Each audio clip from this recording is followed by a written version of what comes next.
I'll use an analogy, okay?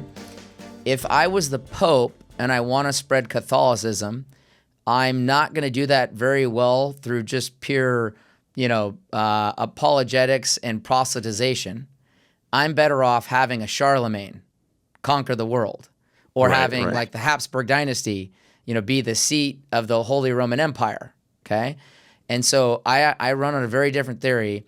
My theory is that, and I mentioned Orcel earlier, and as I'm sure our podcast listeners know, we own Unicredit. So this is, I'm talking my book, as they say.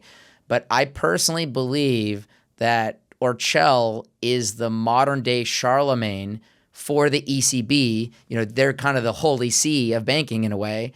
And he will deliver banking reform because they're better off regulating him rather than regulating hundreds of European banks separately. Yeah, I'm sure Andrea Orcel would love to be compared to Charlemagne. And again, for what he's done already, he's done something remarkable in the sense of European banking.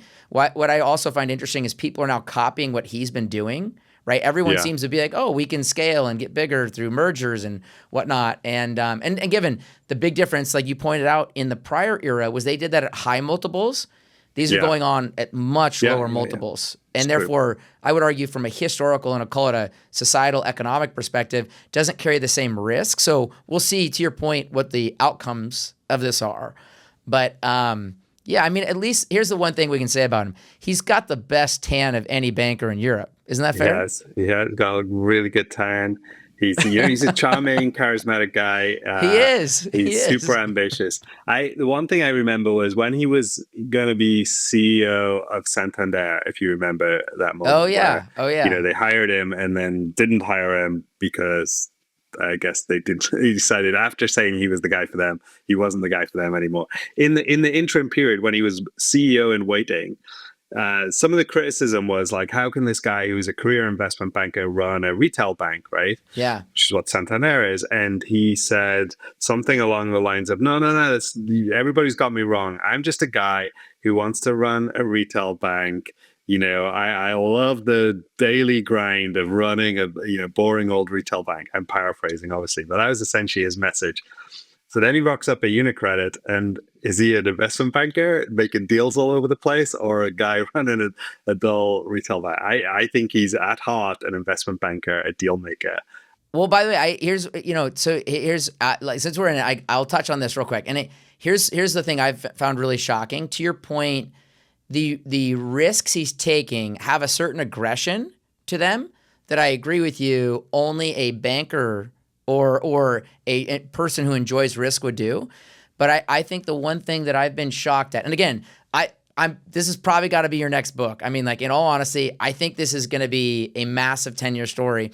But so I remember when we first, I'll touch on this real quick before we kind of close out, is, the way I first interacted with Andrea was, his pay package came up.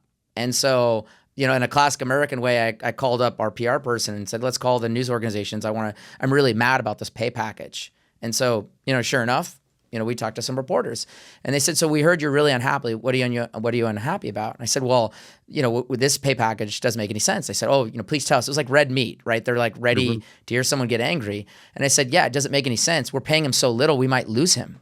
And that's exactly what they didn't expect me to say, obviously, and which was true. And so, in interactions, not only his public statements, but just what he says, on calls, he said, listen, we got to drive our cost to income ratios down. We need to run higher returns. That's always been what he said. Now, to your point, he has said they will do deals when they get the right multiple for the bank. Well, so below book, there made no sense to do deals. Now, they trade at I'll call it 1.5 times book.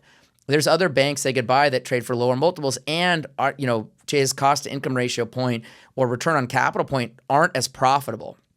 And what I think is different than the past is banking in the era where you don't need bank locations is more of a technology scale business, which is different to your point about moving money around. It's not going into a bank and having it shipped off through a correspondent bank service. It's very much like, you can move your money around, therefore the location isn't important. And I think because of that, when you move a bank onto another, I think of it more of like there's so much cost reduction because the hosting of one bank that they pay, say, Amazon Web Services to host, it's marginal for a new bank, or the systems are marginal costs for a new bank to walk in. And that's different than the bank that has to pay for those systems, from the beginning. So it's like variable expense versus fixed expense. I think a lot about that function. But again, I think it's interesting because I think everyone has the horrors of the past mergers. But again, if you compare the multiples, can this play out as badly when you're paying so much lower multiples? And I mean, pet theory, I'd love to hear your 2 cents on this. I think he will close on Commerce Bank. I think he'll close on Banco BPM. And I think he'll close Alpha Bank in Greece. And what that could set up is really a pan-European bank that we've never seen. And by the way, that's very contentious, as you probably know. Like most people don't think he'll ever close Commerce Bank. Yeah, I mean, I think Commerce Bank will be really tough for political reasons, right? Which are then, when politics get involved, I think it's sort of it's not necessarily rational, right? But I don't know. He's a very determined guy, so if anyone can do it, you probably back the right guy.